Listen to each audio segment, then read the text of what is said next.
Welcome back to the 2-Minute Warning. Today we're taking a look at the Baltimore Ravens after they've officially signed Le'Veon Bell to the practice squad. You can see a picture over here I pulled up on Twitter.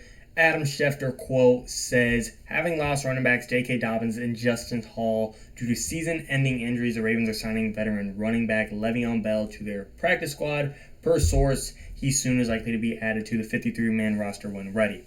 So, of course, like Adam Schefter said, if you do not live under the rock or under a rock, if you look at the Ravens depth chart right here, we got running back. They lost JK Dobbins, their starter, who was looking to have a very impressive year, possibly in 2021 to reach that top 10 threshold.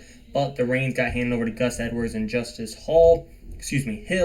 But with Hill going out, then they're starting to lose some depth, and they got to have a plan B, and Le'Veon Bell is going to be it with Gus Edwards.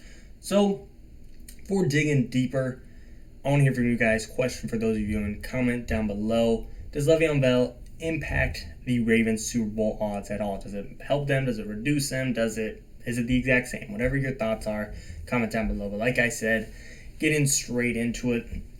To me, if you ask me, I think the Ravens, with or without Le'Veon Bell, we're going to have somewhat of a lethal run game. I'm not a part of the crew that says Lamar's not a running back, Lamar's not a quarterback, he's a running back, he'll never win with that, yada, yada, yada, blah, blah, blah. But I'd be lying if I said even without Le'Veon Bell, Lamar would still contribute to this run game, and I think they would be somewhat okay without him. Lamar's put up 1,000-plus yards the past 2 years as far as rushing goes, and he set the record for all-time rushing yards by a quarterback 2 years ago when he won MVP. So, Le'Veon Bell or not, JK Dobbins or not, there was going to be some run game to this Baltimore's offense that was pretty lethal and pretty efficient. Doesn't mean it would hit that nth degree like it would with JK or possibly with Le'Veon, but it would still be present. Again, not saying Lamar's a running back, but you guys know what I mean. It's a part of his game. He's going to have some work cut out for him on the ground. As far as Le'Veon Bell goes, as how much he contributes, I really like to see him out of the backfield, and as an extra receiving weapon. A lot of people have said the Ravens just do not have the receiving core. That's what's holding Lamar back. That's what's holding the Ravens back. Now they added Sammy Watkins in the offseason. They had Marquise Brown will hopefully hit that next level. They added, I believe, Tylan Wallace as a rookie. I think they added him in the 4th round, if I'm not mistaken. They added Rashod Bateman. He's going to be hurt for a little bit, but still getting Mark Andrews his deal, keeping him for a while. Again, Mark Andrews, if you did not hear, I guess I could have done a video on him, but didn't think it was that huge of a deal to spend a whole video on. He got a 4-year extension for $56 million. I believe the deal was $14 a year. He got his money. So having a top 5 tight end, a receiver that's looking to make a comeback, a receiver that's on the come up, a receiver that's a rookie in Tylan Wallace, and a receiver in Rashod Bateman, both guys looking to put their name on the map. And again, Le'Veon Bell being added to this receiving room, there's some possible weapons for Lamar to work with. I like the offensive line. It's going to be healthier with Ronnie Stanley, Kevin Zeitler, Alejandro Villanueva. Juwan James isn't on here because he's banged up, but I think between him and Alejandro Villanueva at full capacity and full health, you're going to be looking at some good tackle duos amongst this O-line. I'm excited to see it. We'll see how much this ups their game. And again, not just Le'Veon, but Sammy Watkins, how Marquise Brown progresses, how Tylan Wallace is, how Rashod Bateman is, the time he comes back. It's going to be an interesting, year for the Ravens because there are some question marks to go around focusing on the run game. But I think Le'Veon Bell is really going to bring some help to the passing side and the receiving side of the football. On the ground, they're going to get their work cut out for them. They're going to be okay. Gus Edwards has ran for over 700 yards the past 3 years straight. Now at the full-time role, he could get 1,000 yards. Not saying he will or has to, but I definitely think it's possible and likely if he's getting 25 carries a game, 20 carries a game. Let's be a little more realistic. And starting all 17 games, definitely not impossible. Looking at the defense, I know Le'Veon Bell is not going to be playing on the defense, but still, if you can run the ball well, it's going to affect the pace of the game, and it's going to affect your defense, and vice versa. If your defense isn't good, then it's going to affect the pace of your run game and whether or not you can run the ball.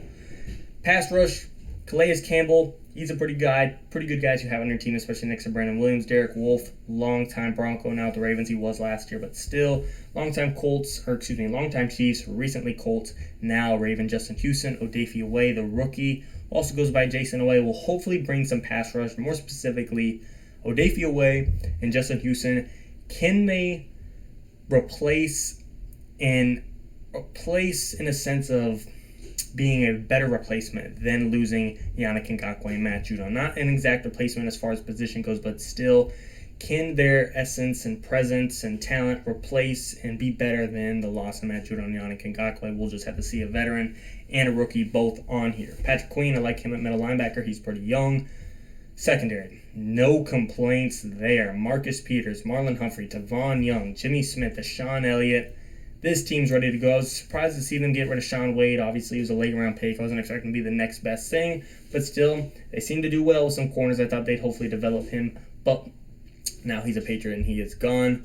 Like I said, this team's looking ready to go. Now that Le'Veon Bell is added to this backfield with Gus Edwards and Lamar Jackson, I don't know if this is going to be the team where he turns it around and, is getting his big payday again like he once was hoping for. And it's kind of funny to see him now with Baltimore when he was a former Pittsburgh Steeler. And as we know, that's one of the greatest and toughest rivalries in football, Baltimore versus Pittsburgh. So that's kind of cool and funny to see him against his old arch rival. But at the end of the day, it's a business, so it's not that surprising. Looking at this matchup specifically for what the Ravens are got to work with, as you can see, the timer is counting down 6 days. First Monday Night Football game of the year, Ravens and Raiders. Will we see Le'Veon Bell in this game?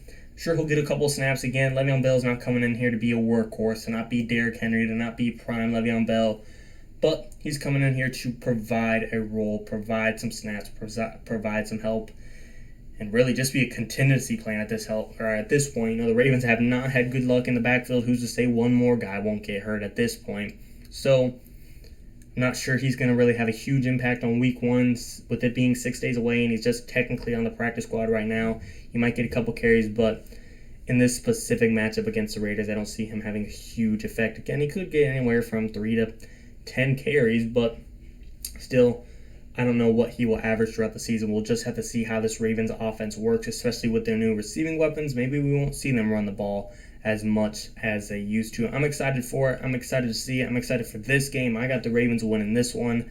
I just had a deeper, in-depth video about this matchup be posted, so if you guys want to look at that, check it out. Again, spoiler alert, kind of leaning towards the Ravens, but if you want to see the full breakdown as to why, like I said, link will be below, or you could just search it across the channel. Pretty cool breaking news. Le'Veon Bell is one of my more favorite players in the NFL. You can see his Twitter right here. In his bio, he's got washed, fell off, slow, bad rapper, wasted talent, clown, greedy, letdown, old, anything else I'm forgetting. So he's out there waiting to take on and defeat the haters. This wasn't, necessarily posted right after the Ravens signed him, but still, he's out there knowing people are judging him for not being having a job and falling off. And I'm hoping he can prove people wrong. Like I said, he's one of my favorite players, but still, even I don't expect him to be this next best thing and prime Le'Veon Bell and just carry the Ravens run game by any means. But I do think he can provide a valued role to this team. And I think the Ravens could go very far this year. We'll just have to see how far exactly. As always, and of course, guys, I truly, truly appreciate it. Thank you for watching. Comment down below. Like I said, referring to the question in the beginning of the video, does this affect the Ravens Super Bowl odds? I think it doesn't really have a huge impact. I think if anything, it helps just because, like I said, a contingency plan, another plan B, C, D, whatever you want to call it, in case all of a sudden Gus Edwards goes down. But as far as Super Bowl odds, again, I don't know if I would put really any effect on it, but if I had to, I would definitely say it helps their odds ever so slightly, just because I think he can add some help to this receiving unit, but we'll just have to see. As always, and of course,